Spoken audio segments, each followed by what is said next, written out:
दशा माता की जय दोस्तों। मैं पायल सैनी आपके अपने YouTube चैनल व्रत त्योहार उपाय में आप सभी का स्वागत करती हूँ। होली के 10वें दिन यानी चैत्र महीने के कृष्ण पक्ष की दशमी के दिन महिलाएं दशा माता का व्रत करती हैं और पूजा अर्चना करती हैं। दशा माता का व्रत घर की दशा को ठीक होने के लिए किया जाता है।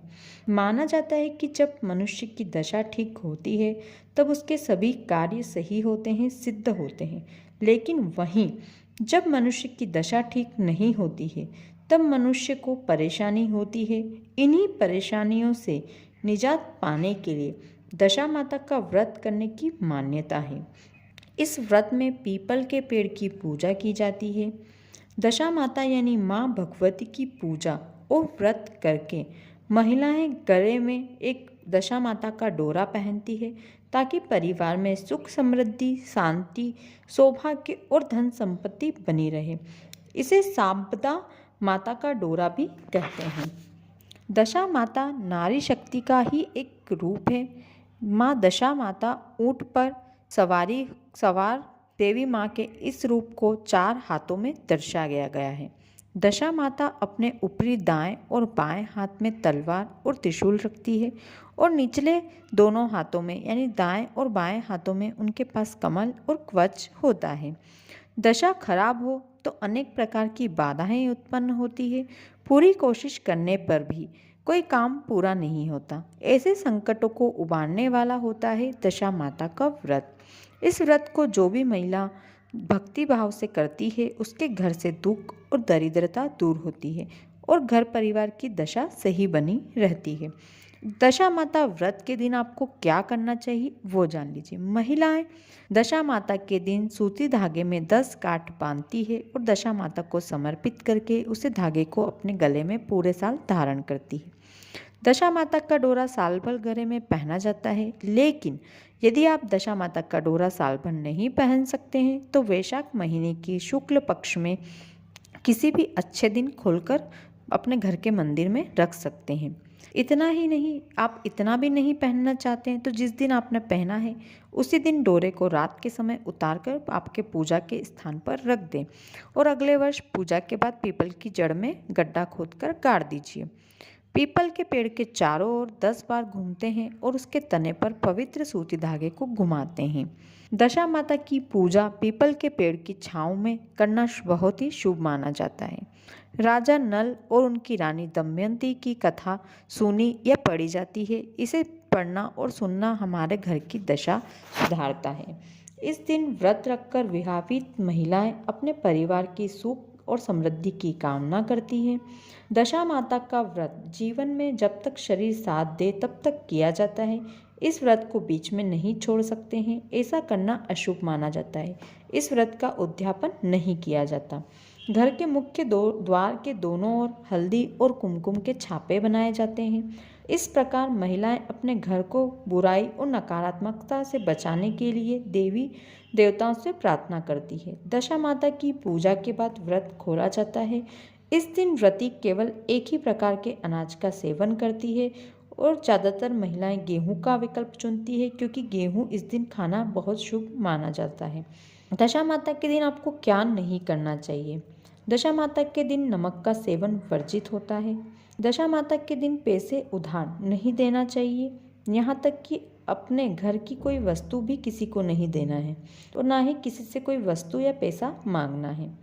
इस दिन कोई नई वस्तुएं नहीं खरीदना चाहिए, यानी किसी भी कारणवश पैसे खर्च आपको नहीं करना है। यदि आपको किसी सामान की ज़रूरत है तो आप एक दिन पूर्व ही यानी एक दिन पहले ही घर में खरीद कर रख लें। दशा माता की कथा जो पौराणिक कथा है वो जान लीजिए। दशा माता व्रत की पौराणिक कथा के अनुसार प्राचीन समय में राजा नल और दमयंती रानी सुखपूर्वक राज्य करते थे। उनके 2 पुत्र थे। उनके राज्य में प्रजा सुखी और संपन्न थी। एक दिन की बात है, उस दिन होली की दशा थी। एक ब्राह्मणी राजमहल में आई और रानी ने कहा दशा का डोरा ले लो। बीच में दासी बोली, हाँ रानी साहिबा, आज के दिन सभी सुहागिन महिलाएं दशा माता की पूजन और व्रत करती हैं तथा इस डोरे की पूजा करके अपने गले में धारण करती है। जिससे अपने घर में सुख समृद्धि और धन संपदा आती है। अतः रानी ने भी ब्राह्मणी से डोरा ले लिया और विधि अनुसार पूजन करके गले में बांध लिया। कुछ दिनों के बाद राजा नल ने दमयंती के गले में डोरा बंधा हुआ देखा। राजा ने पूछा, इतने सोने के गहने पहनने के बाद भी आपने ये डोरा क्यों पहना है? रानी कुछ कहती इसके पहले ही राजा ने डोरे को तोड़कर जमीन पर फेंक दिया। रानी ने उस डोरे को जमीन से उठा लिया और राजा से कहा, यह तो दशा माता का डोरा था, आपने उनका अपमान करके अच्छा नहीं किया। जब रात्रि में राजा सो रहे थे तब दशा माता स्वप्न में बुढ़िया के रूप में आई और राजा से कहा, हे राजा, तेरी दशा अच्छी जा रही है और बुरी दशा आ रही है, तूने मेरा अपमान करके अच्छा नहीं किया। ऐसा कहकर बुढ़िया अंतर्ध्यान हो गई। अब जैसे तैसे दिन बीतते गए, वैसे वैसे कुछ ही दिनों में राजा के ठाट बाट, हाथी घोड़े, लाव लश्कर, धन धान्य, सुख शांति सब कुछ धीरे धीरे नष्ट होने लगा। अब तो राजा और रानी के भूखे मरने का समय आ गया। एक दिन राजा ने दमयंती से कहा, तुम अपने दोनों बच्चों को लेकर अपने मायके चली जाओ। रानी ने कहा, मैं आपको छोड़कर कहीं नहीं जाऊंगी, जिस प्रकार आप रहेंगी उसी प्रकार मैं भी आपके साथ रहूंगी। तब राजा ने कहा, अपने देश को छोड़कर दूसरे देश में चलते हैं, वहाँ जो भी काम मिल जाएगा वही काम हम कर लेंगे। इस प्रकार नल और दमयंती अपने देश को छोड़कर चल दिए। चलते चलते रास्ते में भील राजा का महल दिखाई दिया। वहाँ राजा ने अपने दोनों बच्चों को अमानत के तौर पर छोड़ दिया। आगे चले तो रास्ते में राजा के मित्र का गांव आया। राजा ने रानी से कहा, चलो हम हमारे मित्र के घर चलें। मित्र के घर पहुँचने पर उनका खूब आदर सत्कार हुआ, पकवान बनाकर भोजन कराया गया। मित्र ने अपने शयन कक्ष में सुलाया। उसी कमरे में मोर की आकृति की खूंटी पर एक तस्वीर टंगी थी। मित्र की पत्नी का हीरो जड़ा कीमती हार वहीं टंगा था। मध्य रात्रि में रानी की नींद खुली तो उन्होंने देखा कि वह बेजान खूंटी हार को निगल रही है। यह देखकर रानी ने तुरंत राजा को जगाकर दिखाया तो दोनों ने विचार किया कि सुबह होने पर मित्र के पूछने पर क्या जवाब देंगे, अतः यहाँ से इसी समय हमें चले जाना चाहिए। राजा रानी दोनों ही रात्रि को वहाँ से चल दिए। सुबह होने पर मित्र की पत्नी ने खूंटी पर अपना हार देखा। हार वहाँ नहीं था। तब उसने अपने पति से कहा, तुम्हारे मित्र कैसे हैं जो मेरा हार चुराकर रात्रि में ही भाग गए? मित्र ने अपनी पत्नी को समझाया कि मेरा मित्र कदापि ऐसा नहीं कर सकता, धीरज रखो, कृपया उसे चोर ना कहो। आगे चलने पर राजा नल की बहन का गांव आया। राजा ने बहन के घर खबर पहुंचाई कि तुम्हारा भाई और भौजाई आए हैं। खबर देने वाले ने बहन से पूछा, उनके हालचाल कैसे हैं? वह बोला, दोनों अकेले हैं, पैदल ही आए हैं तथा वे दुखी हाल में हैं। इतनी बात सुनकर बहन थाली में कांदा रोटी रखकर भैया भाभी से मिलने आई। राजा ने तो अपने हिस्से का खा लिया, परंतु रानी ने जमीन में गाड़ दिया। चलते चलते एक नदी मिली।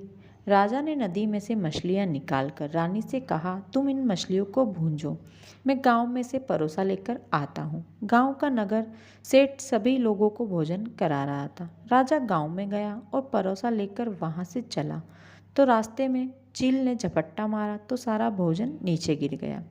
राजा ने सोचा कि रानी विचार करेगी कि राजा तो भोजन करके आ गया और मेरे लिए कुछ भी नहीं लाया। उधर रानी मछलियाँ भूंजने लगी तो दुर्भाग्य से सभी मछलियाँ जीवित होकर नदी में वापस चली गई।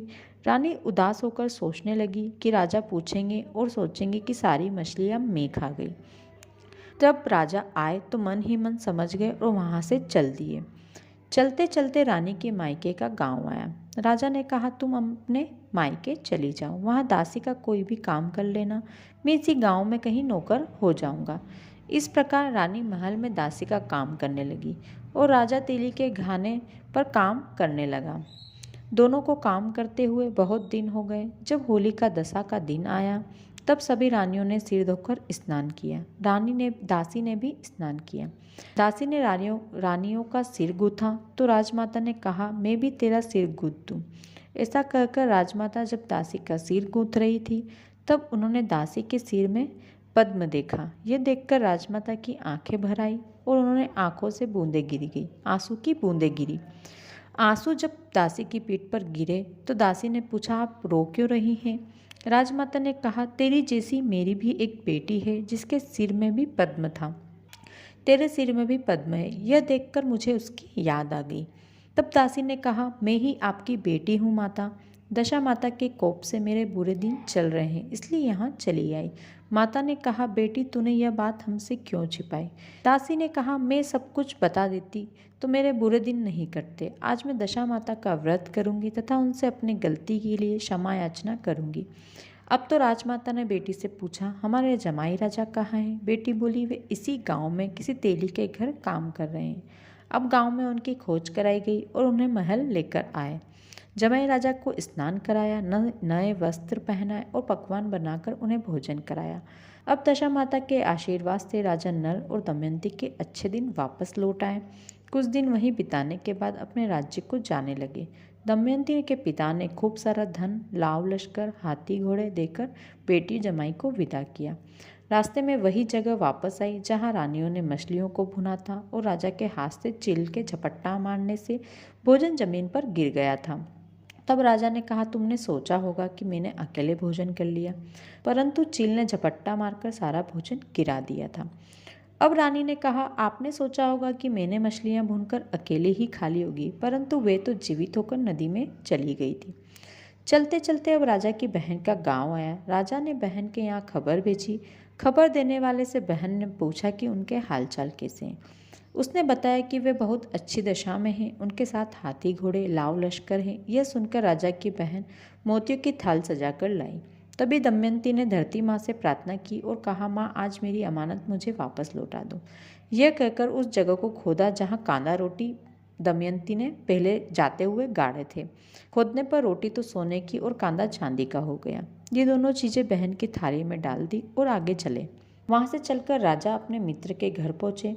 मित्र ने उनका पहले के समान ही खूब आदर सत्कार और सम्मान किया। रात्रि विश्राम के लिए उन्हें उसी शयन कक्ष में सुलाया। मोड़नी वाली खूंटी के हार निगल जाने वाली बात से नींद नहीं आई। आधी रात के समय वही मोड़नी वाली खूंटी हार उगलने लगी तो राजा ने अपने मित्र को जगाया तथा रानी ने अपने मित्र की पत्नी को जगाकर दिखाया। आपका हार तो इसने निगल लिया था, आपने सोचा होगा कि हार हमने चुराया है। अब दूसरे दिन प्रातःकाल नित्य कर्म से निपटकर वहाँ से वे चल दिए। वे भील राजा के यहाँ पहुँचे और अपने दोनों पुत्रों को मांगा तो भील राजा ने देने से मना कर दिया। गांव के लोगों ने उन बच्चों को वापस दिलाया। नल दमयंती अपने बच्चों को लेकर अपनी राजधानी के निकट पहुँचे तो नगरवासियों ने लाव लश्कर के साथ उन्हें आते हुए देखा। सभी ने बहुत प्रसन्न होकर उनका स्वागत किया। गाजे बाजे के साथ उन्हें महल पहुंचाया। राजा का पहले जैसे ठाट बाट हो गया। राजा नल दमयंती पर दशा माता ने पहले कोप किया और ऐसी किसी पर मत करना और बाद में जैसी कृपा करी वैसी सब पर करना। दशा माता आप सबके ऊपर भी कृपा बनाए रखें, आपके घर में सुख समृद्धि धन संपदा बनी रहे। जय दशा माता की जय। तो दोस्तों ये थी दशा माता की व्रत कथा जो आज के वीडियो में मैंने आप सभी के साथ शेयर की है। यदि वीडियो अच्छा लगा हो तो वीडियो को लाइक करें और वीडियो को ज़्यादा से ज़्यादा शेयर करें ताकि सभी इन जानकारी का लाभ उठा सकें। और ऐसे ही व्रत त्यौहार कथा उपाय जानने के लिए मेरे चैनल को तुरंत सब्सक्राइब कर लें। मैं इसी प्रकार की वीडियो आपके लिए लेकर आती रहती हूँ। और कमेंट में दशा माता की जय लिखना बिल्कुल भी ना भूलें। धन्यवाद।